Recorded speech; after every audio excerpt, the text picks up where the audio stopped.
Dinosaurs. What are they? I think we would all agree that that is a dinosaur, Tyrannosaurus rex, the most iconic of them all. But what about this? A mosasaur, a giant sea creature that lived 70 million years ago. Is that a dinosaur? Let's take a vote. Let's see a show of hands. Who thinks that's a dinosaur? What about this? A giant flying reptile that lived in the Mesozoic. Who thinks that's a dinosaur? What about crocodiles? Are they dinosaurs? What about this? A little fuzzy penguin. Who thinks that's a dinosaur?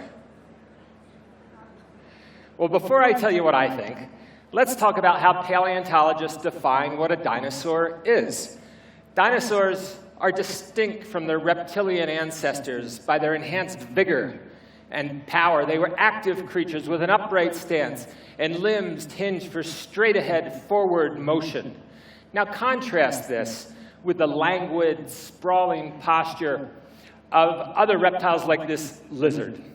And you can see that it's true, lizards, they're capable of blinding bursts of speed, but they spend much of their day in torpor, always about half a push-up away from taking a nap. So the answers: mosasaurs, big, scary sea creatures that lived along with the dinosaurs, not dinosaurs. They do not possess the requisite anatomy to be dinosaurs, and they branch off before there was the first dinosaur. Pterosaurs, like the pterodactyls that you see in all of the children's books about dinosaurs, not dinosaurs. Again, they don't have the anatomy to be dinosaurs, and they branch off before there is the first dinosaur. Crocodiles are the closest living relatives to dinosaurs, but they are not dinosaurs. And that little fuzzy penguin, that is a dinosaur. Now, what's that you say? How can a little fuzzy penguin be a dinosaur just like a T-Rex? That doesn't make any sense. Well, I'm here to tell you that common sense is a poor guide to understanding the universe, and always has been. You know, you go out at night and you see the stars going around the earth, and you go out in the day and you see the sun going around the earth. Well, that's not the way it works, right? The sun is at the center of the solar system. It's not common sense, but it's true. And a penguin is a dinosaur, and that's not common sense, but it's also true, and I'll explain why. So we know dinosaurs mostly from their fossil skeletons, and so we can define what a dinosaur is based on their skeletal anatomy.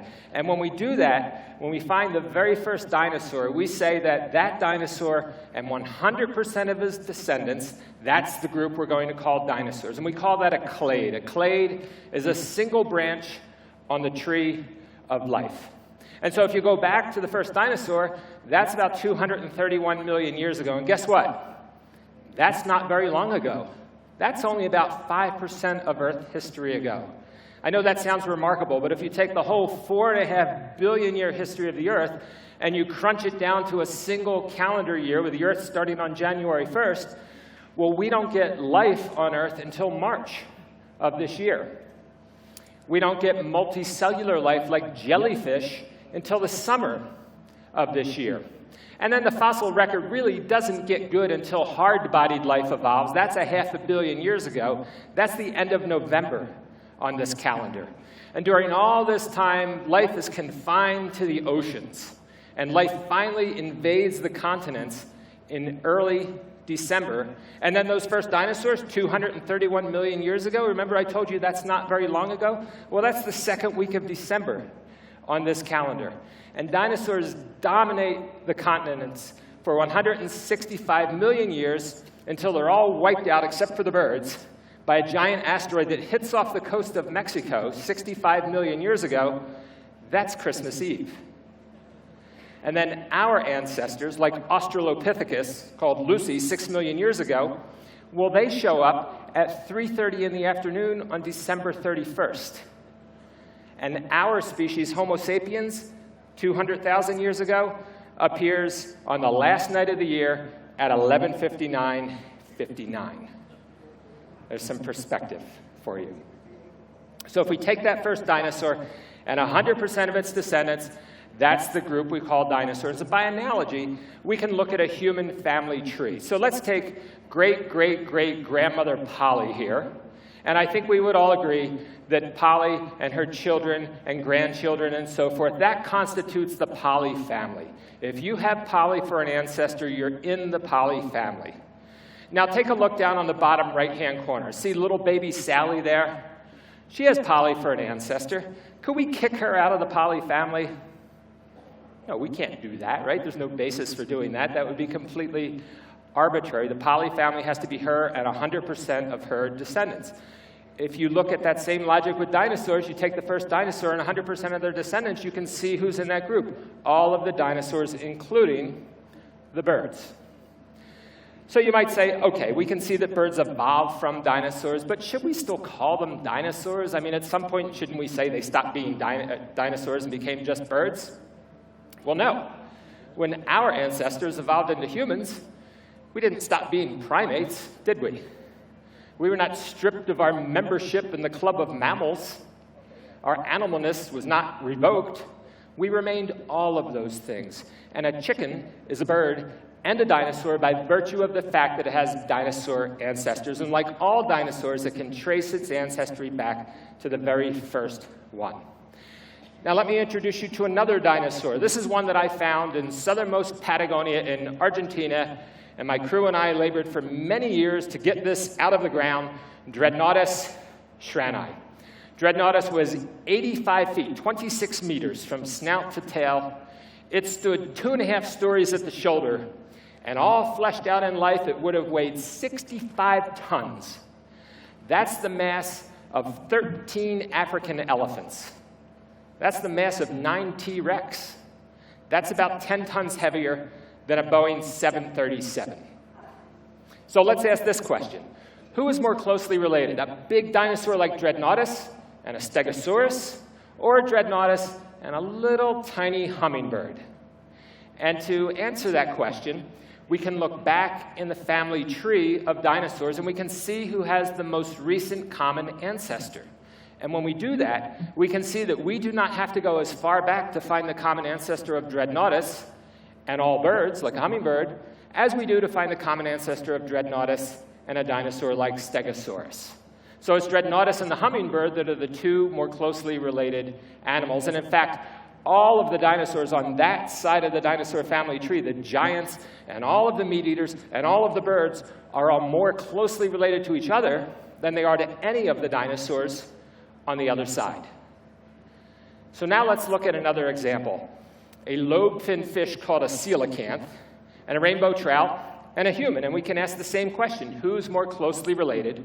And again, we can look back in their family trees to see who has the most recent common ancestor. And when we do that, you do not have to go back as far in time to find the common ancestor of the coelacanth and the human, and indeed all limbed animals, as you do to find the common ancestor of the coelacanth and the rainbow trout. But these are living creatures, right? So we can get their DNA, and we can sequence it, and we can test this idea molecularly. And there's a great website called Time Tree, written by a friend of mine, Blair Hedges. And you can type in the common names for animals, and it will show you their most recent common ancestor. And when you do that, you can see that the coelacanth and humans have a common ancestor at 412 million years ago, but you have to go all the way back to 430 million years ago to find the common ancestor of the coelacanth and the rainbow trout. So if we go back way to the Cambrian period, 500 million years ago, and find the first fish, and take 100% of its descendants, well, you can see who's in that group. All of the fish, including the limbed animals. So we are members of many nested groups. We are humans, and apes, and primates, and mammals, and reptiles, and amphibians, and fish. Each of us a menagerie. Each of us a walking museum of natural history.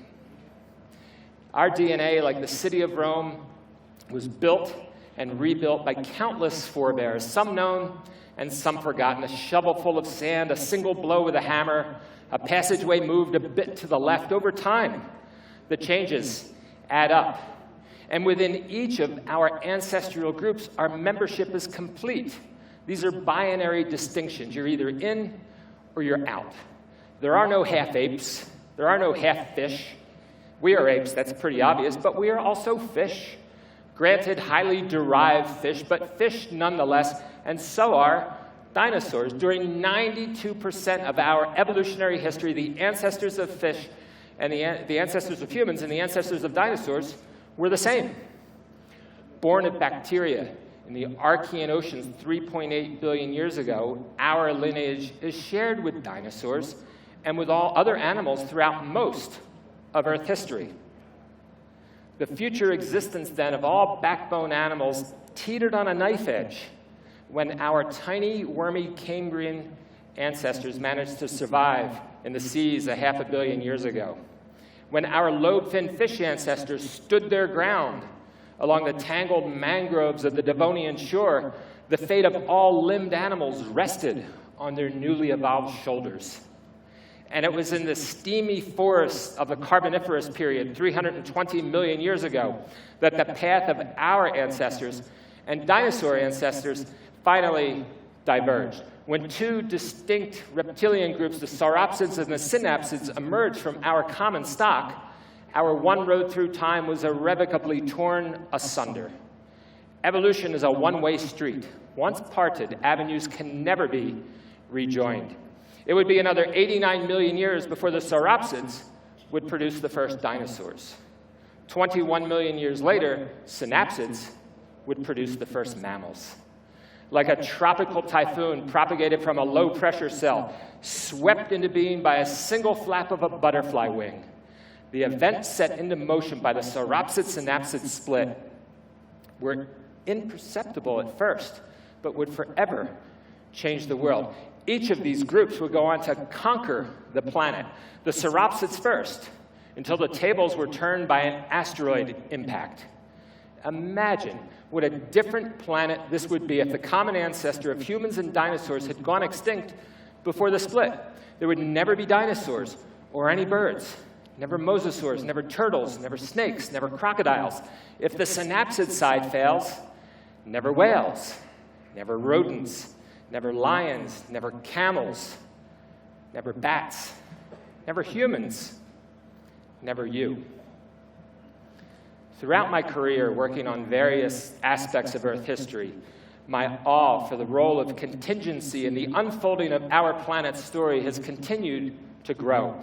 Nearly every day, I am thunderstruck by the what-ifs, by the alternative histories that never came to be. Every species exists only because innumerable minuscule events happen at just the right moment in time and in just the right sequence. Perturb something here, delay an event there, reorder a single step in an obscure sequence, or shift a continent this way or that, and Earth history forevermore changes. A single sunbeam causing a single mutation is all that it takes. A space rock nudged an infinitesimal degree to the left or right could change the course of all that has yet to pass. Kill off an inauspicious wolf-like creature along the ancient shores of Pakistan, and today, there are no whales. Shift the winds one way or another across North Africa 6 million years ago, and humans evolve or do not evolve as forests turn to grasslands or not. The contingencies are endless and mind-boggling, an infinite kaleidoscope of things and events interacting with one another in ways that we may never fully understand. Everything matters. And the more I contemplate the improbability of my existence and of your existence, the more gratitude I feel for being alive and for being human and for living now in an amazing age of wondrous technology and ever-expanding understanding, an age in which we can conceive of and affect a better future for all of us and for our planet. Thank you.